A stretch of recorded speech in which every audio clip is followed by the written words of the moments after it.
Hi everyone, welcome to Grow Roots. This is Shannon. I grew 60 plus varieties of winter sown flowering perennials and annuals this past winter. Many of you joined me on my journey and I filmed all kinds of videos from that. So I will pop the winter sowing playlist on the screen for you so you can kind of catch up in all of that winter sowing craziness. But yes, I grew over 60 varieties of flowering perennials and annuals. Those turned into 500 plus plants. Yes, you heard that right. 500 plants.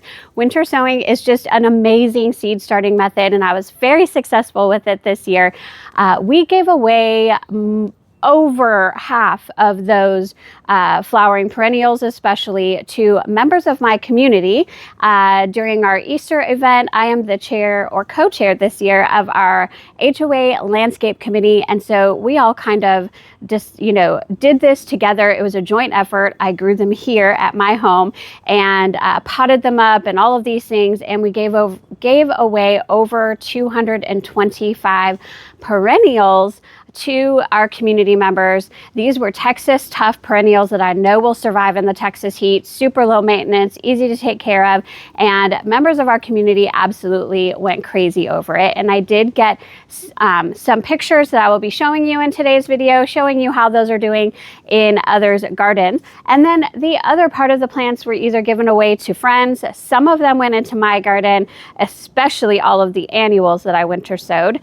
Yes, I did winter sow summer annuals and it works very well. I have a specific method for that and I'll talk about it a little bit, but I have a complete video on winter sowing summer annuals. It works very well. And so I wanted to update you in my garden how those things are doing today. So I hope you'll join me walking through and just seeing all of these plants that I grew for really pennies per plant. So let's go.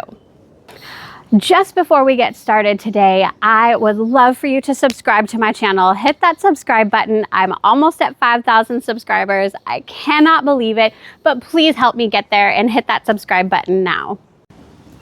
So in terms of the perennials, which I am going to show you first, not many are still in my garden.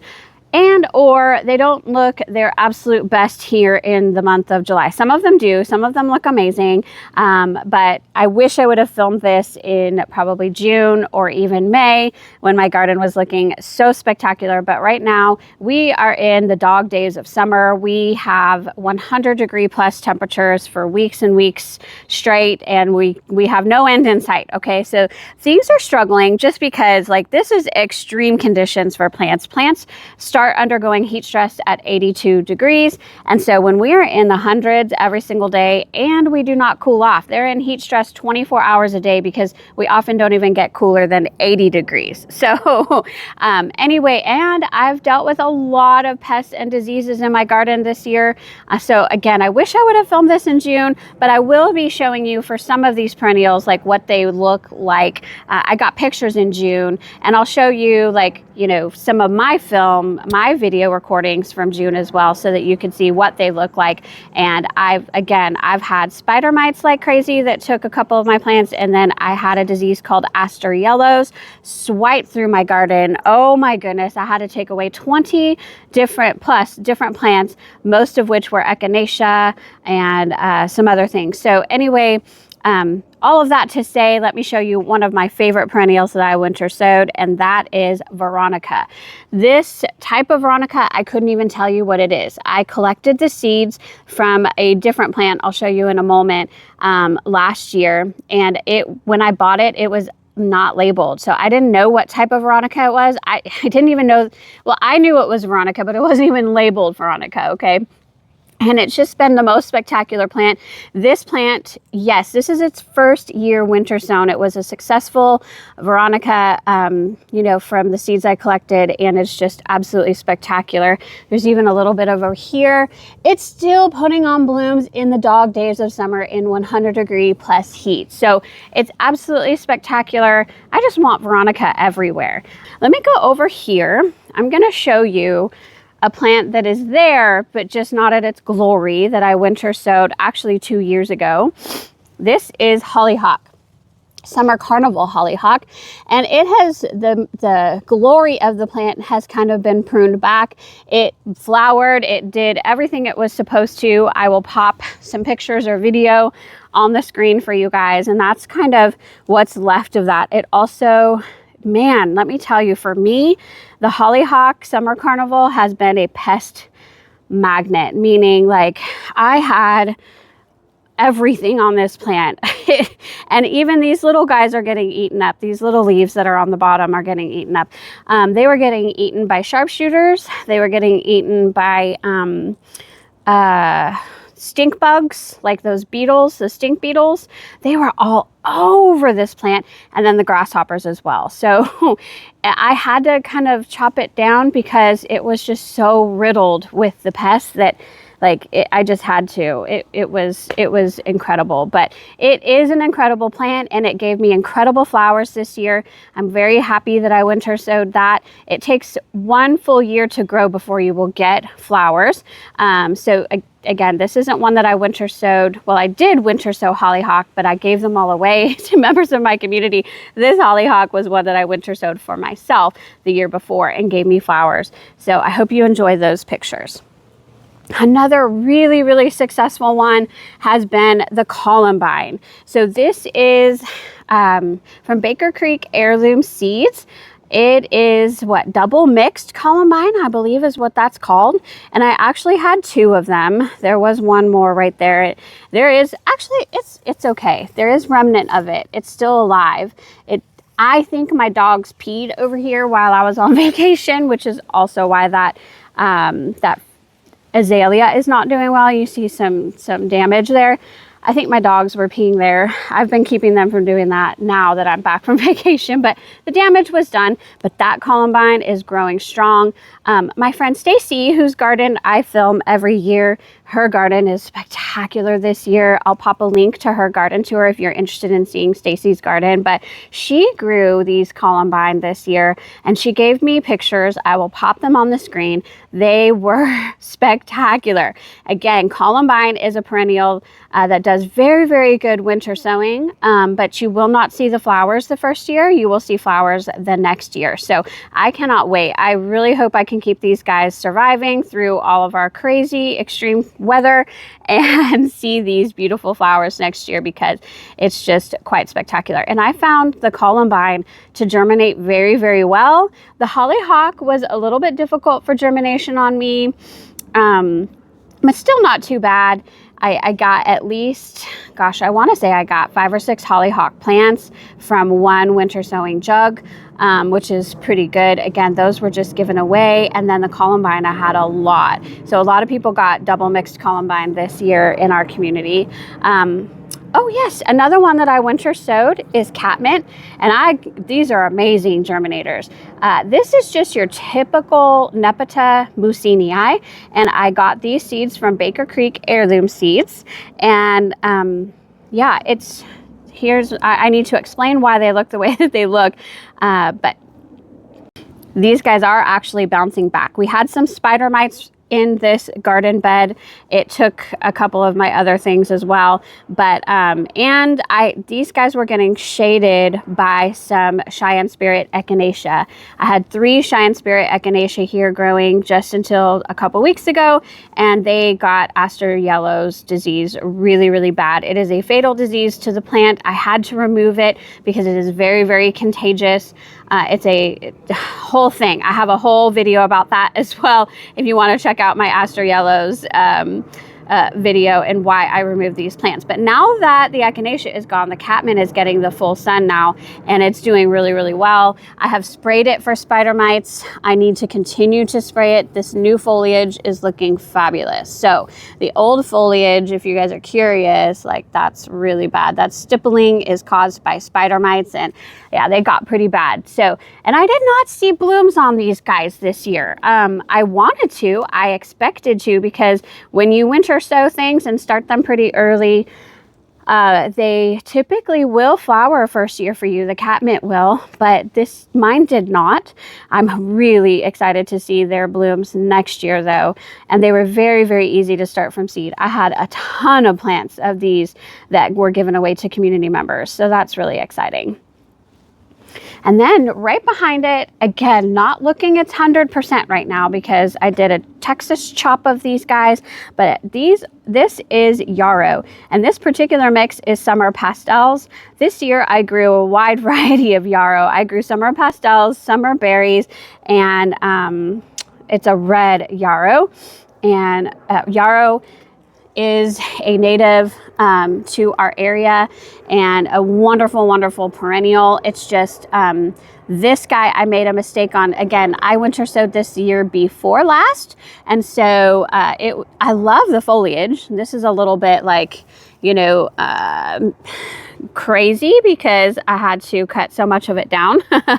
But if I had to do over again, I would just tell you all that the first year you're not going to see blooms again, and it's going to be this wonderful little mound of this beautiful foliage. And for me, last winter, because our winter was pretty mild, we just had one like 2-week stint of 10 to 15 degree weather and ice and snow and all of that. But that only lasted 1 to 2 weeks, and this foliage never died back. So I allowed it to stay. I should have cut it back in the winter time. I'm going to cut Yarrow back from here on out, no matter what, in the winter, because what happened is the growth, because I did not cut it back, the growth was unbelievable. This guy was standing about that tall, and then it was flopping over everything. Gave me beautiful flowers this year. I can pop some pictures on the screen, I think, but it was just too much. I need compact plants in my yard, and anyway, a lot of you said, Shannon, you should have cut that back. It won't get so big and leggy and tall if you cut it back in the winter time. So I definitely will do that. But it's got lots of new growth. It's doing really good. It doesn't appear to be affected by the spider mites at all, which is so fabulous. But yeah, there's 3 winter sowing things right here that are doing good. I know it looks like just big empty spaces in this garden, you guys. Just a month ago, it looked so incredibly different. It makes me so sad, but I do have some new things to put in here, and I'm very excited about that. Proven Winners has sent me some perennials, and so that's just very exciting, and I just haven't gotten those planted quite yet. So coming over here, I'm going to show you where it was. Blanketflower is another super, super great plant. It used to be there. It is now gone. Spider mites have taken that plant and it is gone. But I'm going to pop some pictures on the screen for you guys so you can see what it looked like. Blanketflower is one of the easiest plants to winter sow. Super great germination rate, even when you're collecting the seeds from previous plants. And they start blooming, one of my first bloomers, in early spring, and then they go all the way until, honestly, last year it went until December, this plant did, because we had such a warm start to our winter. But Blanketflower, again, I grew so many of these this year, gave them all away. I didn't plant a single one this year in my garden, and of course now the one that I had is gone. So I'm like, I should have kept one for myself, right? Why didn't I do that? I don't know. And then I had some seedlings popping up here, and I pulled them because I didn't have any more room. This Blanketflower took the entire space, by the way. They're only supposed to get, I think, like 2 to 3 feet by 2 to 3 feet, and this one was definitely like wanted to get 4 feet tall by 4 feet wide for sure. It was huge, but a real rock star of a plant. If it hadn't have been overtaken by spider mites, it still would be going strong. I'm going to winter sow more of those this year for sure, but I'll pop pictures of the screen of the community members who sent me. I grew red Blanketflower this year, so it was all red. I enjoy the yellow and the red better, I think, but the red variety was much more compact, which I do like that. But anyway, Blanketflower, oh, it's absolutely stunning. A wonderful, wonderful plant to winter sow. While I'm here, this was the original Veronica plant that I collected seeds from last year that is still going strong. Just look at all of those blooms. Some of them are kind of spent. I totally get it, but here's some new ones. I have gone and done a Texas chop of some of these. I'm going to go and kind of finish that probably when I say Texas chop, that just means that here in the beginning of July, by July 4th usually, us gardeners here in Texas, we go and chop a lot of our perennials. We just chop them by a third or by half.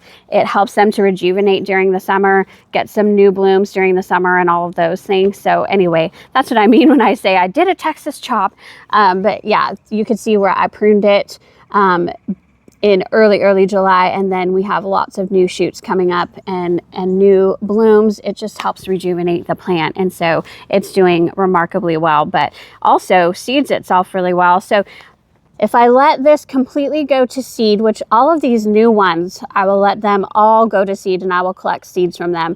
But anyway, they form like these little seed things, and that's how you can collect the seeds through these dried. But you have to wait until this entire stalk is brown. It cannot be collected when the stalk is green. So you really do have to just wait at the end of the season and let them all go to seed, and then you can collect, and they germinated very well. Just one little note, I tried to winter sow Texas rock rose, which is what you see here. They don't have any current blooms. I'm so bummed, but lots and lots. Again, I Texas chopped it, so it's kind of rejuvenating itself. Lots of buds coming. They're the cutest little pink blooms with star-like petals. But hey, I collected so many seeds. This is a seed producer, let me tell you. So I have so many Texas rock rose seeds that I collected and tried to winter sow, and not a single one germinated. Not a single one. I think I even did 2 jugs worth of them. Like, I tried a lot. But yet, however, I see this. This is a new plant that came from seed right here. This is a new plant that came from seed, and there's a couple new ones and a new one right there. So it seeds itself really well. I don't know why I was not successful winter sowing it, but it just is what it is. That's just a note. You guys might have success winter sowing, but it seems to just want to seed itself as opposed to start in any other kind of way. But I could definitely, in the fall, I think I'm gonna dig those up and pot them up. And I don't know of other areas in my garden necessarily that I will use that, but I can definitely give them away if I can't find a spot in my garden. But I do love Texas rock rose. It is a native here. Wonderful, wonderful rock star kind of a plant. Now let me talk about the warm season or summer annuals that I winter sowed. Yes, you can winter sow warm season annuals. You just can't do it in the dead of winter like I do all of my perennials. Again, I have all kinds of playlists and things on winter sowing because I love it so much. It's literally the best seed starting method ever. It gives you almost free plants. I mean, when I factor in that I grew 500 plants, when I factor in what was spent, it really is, I think I've calculated 16 cents per plant or something like that. Like, it was ridiculous how cheap winter sowing can be. And so when you're winter sowing summer annuals, you just kind of, you have to know when your last frost date for your area is. And for us here in North Texas, exactly where I live, it's about March 16th. March 16th is our last frost date. That means it gets down to 32 degrees or lower about, and the last time that it does that is about March 16th every year. Now, the last couple years, that's been a little bit early for us, so I have been lucky. But typically what I will do is I will winter sow those seeds, knowing that they take, you know, most of these seeds will take 7 to 14 days to germinate. It's usually safe to winter sow your summer annuals in winter sowing jugs about 2 to 3 weeks before your average last frost date. What this does is it gives you a head start so that they're already germinated and growing as seedlings by the time you are done with your last frost, you know, and it works. I'm telling you, it works when they're grown in jugs in the winter sowing method. I'm not telling you that you can direct sow that way or any other thing. I'm only talking about starting winter sowing. That timeline will work if you are winter sowing. So the things that I winter sowed this year, oh, they're just spectacular. I'm so excited to tell you about them. But the first one that I'm going to talk about is this one right here. And this is Buddy Purple Gomphrena. This is a compact variety of Gomphrena, and it is just this striking purple color. It is so vibrant and so gorgeous. The reason that, and I have one right there, I have a ton of them, you guys. I have one growing in the garden. This one, I think there's 2 buddy purple here. They're growing in a pot. They're mixed with some verbena, but you can see that they are just overpowering it. By the way, this verbena was also winter sowed. This is Sweetheart Kisses verbena, and it's a really, really sweet verbena. But this verbena has struggled a little bit. Again, I think it's spider mites and then just being overpowered by the buddy purple Gomphrena, honestly. Oh, here's a perennial I missed, Verbena bonariensis. It's actually doing quite well. Oh, look at that dragonfly. Oh, he likes to sit up there and just kind of hunt all of his insect. But Verbena bonariensis does very well winter sown. Again, you can see those spider mites damage on the leaves, but it's still going strong. It's still growing very well. Going back to Gomphrena, this is Gomphrena globosa. So this is the large, tall variety of Gomphrena. I believe it can get 3 feet to 4 feet tall. And it does. This is one, like, so there are quite a few Gomphrena globosa plants in here, I will say. It comes in white. As you can see, it comes in this dark purple, which that's the buddy purple is the same color as this one. It's just a compact variety. And then there's this sweet pink color. And I have just found Gomphrena to be probably my #1, winter sown annual, because it is so easy and nothing will touch it. It is low maintenance. You don't have to deadhead. I have not deadheaded these at all. There is literally no maintenance with this plant. And even though I've had spider mites and aster yellows, this plant is not affected by either one of those diseases. Something weird is here though. Something weird happened there. There's some kind of like caterpillar that's making a cocoon in there. I don't know. But again, the rest of the plant is completely unaffected and doing perfectly fine. I'm gonna show you when I go to my front garden. My front garden has Gomphrena, or the buddy purple compact variety, all across the border, growing with some zinnias, and it's spectacular. But anyway, Gomphrena is my #1. I think I just have to give it to Gomphrena because I just love it. It adds an amazing texture to anything, like these colors together. This was not winter sown. This is the Proven Winners Superbena Cobalt, and it is like showing off right now. But growing it with this Gomphrena, this color of Gomphrena, wow, it's just spectacular. It's just, oh, I just love it so much. I also grew one of my favorite flowers and a lot of varieties of it, zinnias. So my favorite zinnias are actually the dwarf zinnias. I don't typically use them as cut flowers. I use them to decorate my small gardening spaces. So that's why I love the compact dwarf varieties of zinnia, and that's really mostly what I grew. Although I grew the taller varieties and gave them away for our Easter event, like I said. And I have 3 zinnia favorites that I grew, and this is one of them. And this is Double Hot Cherry Profusion zinnias. They are just the most amazing pink color with double blooms. They are just unbelievable. I don't typically have a problem with powdery mildew on these guys. And the more you cut, the more they bloom. You can see blooms coming all over the place. It's gonna be 105 today, you guys. This is the morning, and right now it's not. It's probably 85, maybe even 88 degrees. And they're blooming their little heads off. I just love them so much. And I will say this, I first purchased my Double Hot Cherry Profusion seeds, I believe it was Eden Brothers. I did not have a great germination rate with these guys from Eden Brothers, and I did give them that feedback. But I grew at least 3 or 4 plants from the packet of 25 successfully, and then I saved the seeds, and that's the thing.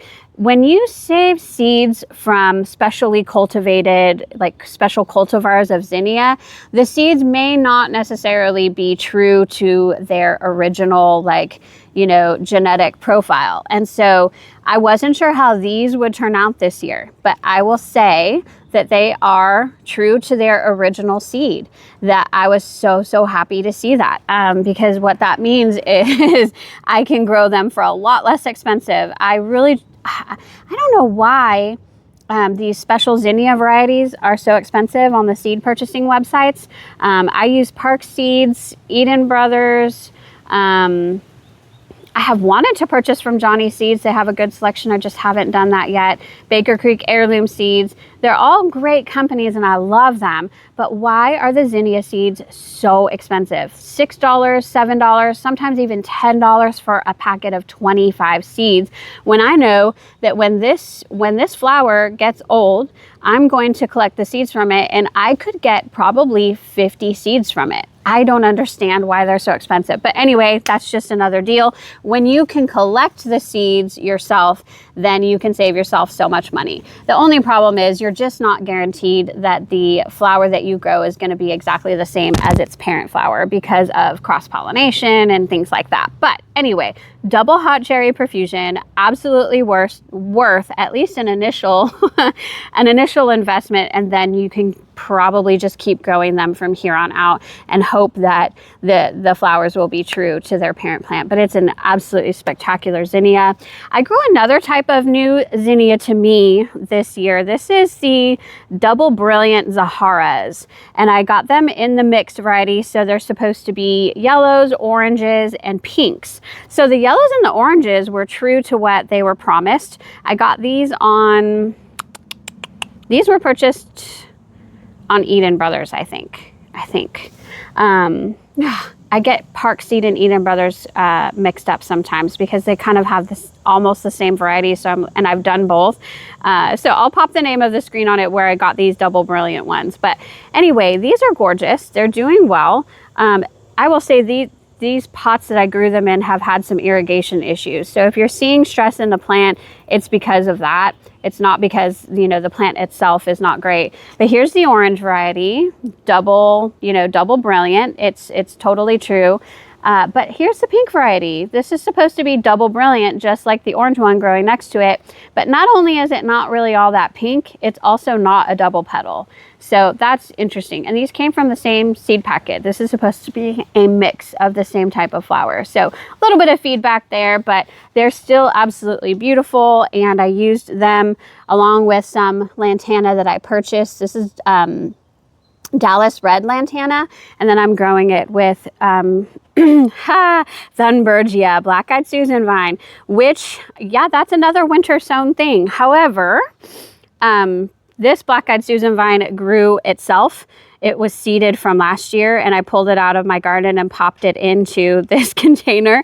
I don't have to grow Black-Eyed Susan Vine from seed anymore, you guys, because I have it just popping up and seeding itself all over my garden areas from 2 years ago, winter sowing. And so these guys are actually a little bit difficult to germinate. You do have to soak the seeds for 24 hours. And I didn't get very good germination. I tried to a new variety of Black-Eyed Susan Vine this year. It was a pink, I forget the name of it, but I got zero germination from it. And I've found that if it's not the yellow variety, like your typical yellow Black-Eyed Susan Vine, I can't get germination from those seeds. I don't know why.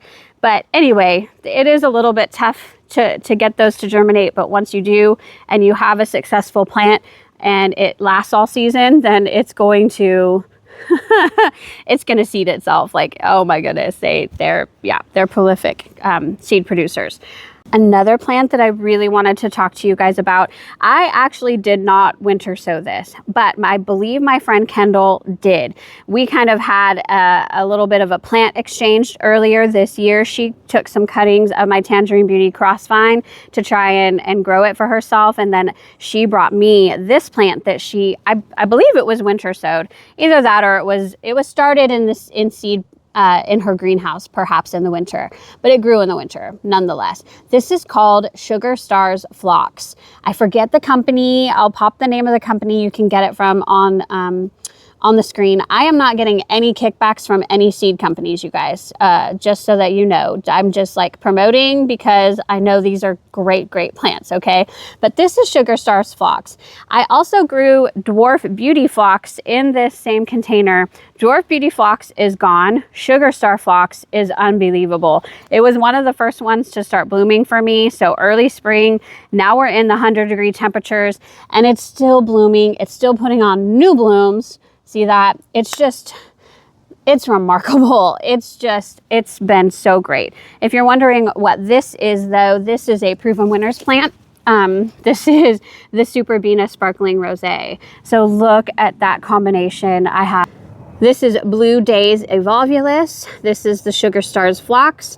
And this is the Verbena Sparkling Rosé. It took a long time for my Verbenas to get started this year, I will say. But now that it's really hot, they are like, let's go, let's go. And they just look so stunning in this container together. I'm so pleased and I'm so happy that they look the way they do in this like extreme heat. So you know that these will do well for you if you live in a hot climate for sure. But Sugar Stars Phlox, even though I didn't grow it, Kendall did.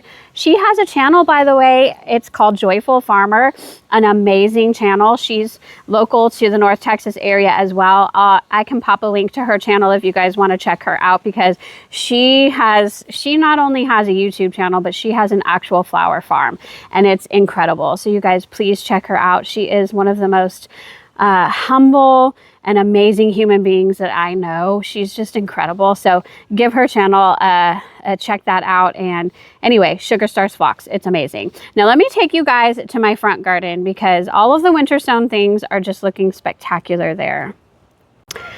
All right, so here is my front garden. I apologize for my shadow. I'm trying to deal with that now that it's sunny, but look at this, y'all. Almost all of these plants are winter sown, summer annuals. So let me go through them with you. I can't believe how they look. I can't believe they look this way in the heat, and I'm just so happy. So starting with what I've already talked to you guys about, this is the buttery purple Gomphrena. Look at those leaves. Look how green they are. They don't look stressed. There's no pests bothering them whatsoever. It's just, oh, I love this plant. Another plant that I absolutely love is this type of zinnia. This is the double raspberry ripple zinnia, Zahara zinnia. And again, I believe I got these guys from Eden Brothers this year, and they had great germination. I want to say this year my germination with Eden Brothers was spot on, superb, wonderful, almost 100% germination rate. So yeah, these have turned out so beautiful. When I left for vacation in the beginning of the end of June-ish. And when I left, these guys didn't look as prolific as they are right now. They were looking good, but I did say, I think in my June garden tour, like, I'm not super impressed with them. There is one other that I'm going to show you in a minute that I'm more impressed with. They were wider than I wanted them to be, but now that I see all of these in the heat, they seem to have just taken off. When we got hot, they took off. And that's exactly what we want for plants in North Texas, that's for sure, because we get hot. So double raspberry ripple Zahara with buddy purple Gomphrena growing right behind it. And that's what I have going all through this front border. This was my front border this year. And there definitely are spots where these two raspberry ripple for some reason didn't do as well, and so the buddy purple Gomphrena kind of coming into its space.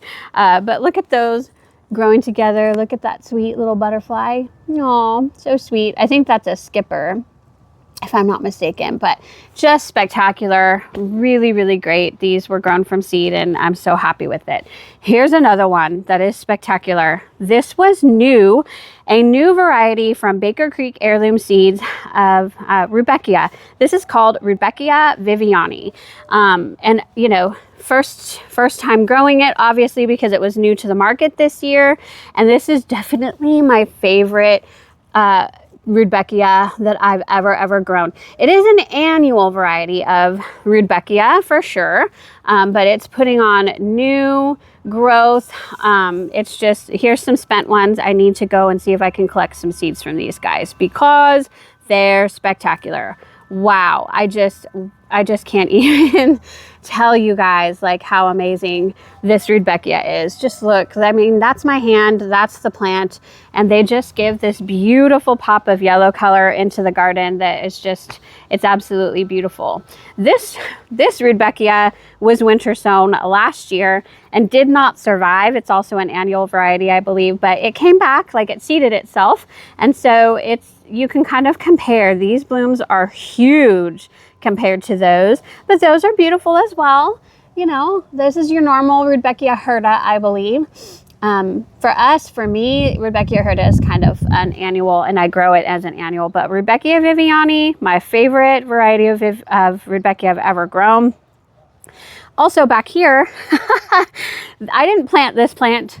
I didn't winter sow it. It just seeded itself from last year. I winter sowed Gomphrena and had Gomphrena here last year. And so that just kind of popped up when I came back from vacation. It was already there and I'm like, okay, I'm going for it.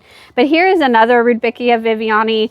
I need to go and deadhead this guy so I can see more blooms. But it's still definitely going strong. You can see new blooms coming all on that plant. So it's doing really, really well. If you're curious what this is, again, this is another proven winner, Superbena. The Superbenas for me are going to be replacing Supertunias. Supertunias from proven winners just do not survive here. They do not like the extreme heat with the combination of the humidity and then also not cooling off at night. Like our low is 82 degrees right now, so we do not cool off. It's in plant stress all the time, and Supertunias do not like it, but Superbenas do. And this is the time of year that Superbenas really pop, and this is the sparkling amethyst, and this is my favorite Superbena for sure, but it's mixing in with the buddy purple. Oh, I know this is a winter sowing tour, but I just couldn't like pass it without going over what that was. Coming over here, another plant that I winter sowed that I really do love, I've done it twice now, is Ageratum Leda. So I could probably start deadheading this guy, but it's blooming really, really well. Ageratum Leda is from Baker Creek Heirloom Seeds, and it's pretty remarkable. It can be pest resistant, not a lot bothers it, sometimes spider mites, but this one, you know, and the one in my backyard is not. The one in my backyard is not blooming though, and this one is blooming really, really well. And it's just those beautiful bluish, purplish. I love the texture that it adds to the garden, so those are absolutely beautiful. And then coming over to this pot right here is 100% winter sown. So this is Verbena Sweetheart Kisses. I believe this is by Fairy Morse, if I'm not mistaken. I just got these in Walmart and it was super inexpensive, and they are just rock stars in this pot. Like I said before, I had it growing in a pot in my backyard as well. And that one is still alive, and it's producing like these. For some reason, this lighter pink color bloom is not doing as well as this darker, like reddish. It is a hot pink color, but it definitely probably looks red on camera. But it's like fluorescent. It's unbelievable. But this plant is doing amazing. And I love, for Verbena, it's a different kind of foliage. It's kind of almost Cosmo-ish, but it's a Verbena. It's so beautiful. I love this variety. It's just, oh, I love it so much. Oh, there's that lighter color there, because it has a variety of different colors in this seed mix, the Sweetheart Kisses. But wow, those are just beautiful. And then the zinnias that I am growing in this one are probably one of my favorite zinnias I've ever grown as well. This is a double Zahara again, but this one is salmon. And it was great, but double Zahara salmon, absolutely beautiful. This coral color is like one of my favorite colors. This one is so interesting. Like, I loved this one more than I loved the Raspberry Ripple before I got home, because the Raspberry Ripple just kind of took off just recently, but before it was a little bit underwhelming. But the salmon has been like this from the beginning.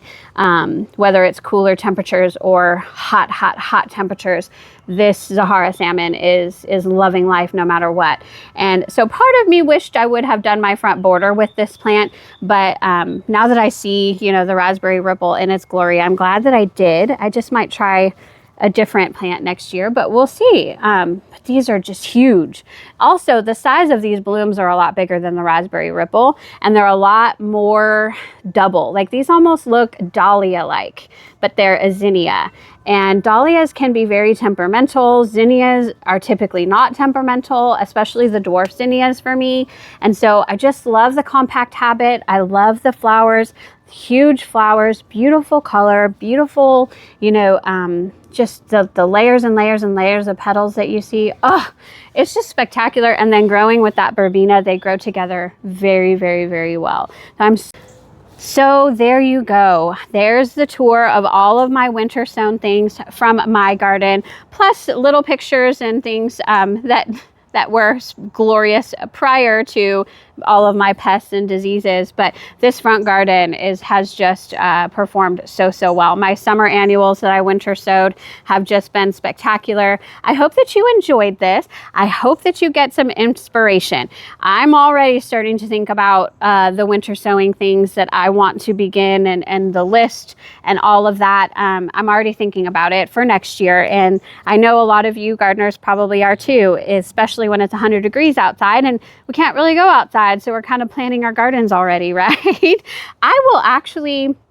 I'll pop a list of my winter sowing varieties. It's going to be a PDF file. I'll put that in my description box if you guys are interested, and let me know, like, did you winter sow this year? I'd love to know what your experience was and what plants that you winter sowed and what was successful, what failed. Like, let's get that conversation started. How has this inspired you? Maybe it's going to be your first time winter sowing and you're determined to do it. And I hope that I inspired you to do it, because it really is the easiest. Like this border, you guys, that cost me $7 with the double raspberry ripples. Like I got a whole front border from this, right? And then the Buddy Purple Gomphrena added another $4. So you're talking $10 plus the cost of soil. And here you've got just an entire garden full of plants. Like, it's just the most incredible method ever. I highly recommend it. I hope you're inspired to do so. Also, please subscribe to my channel if you like what you saw.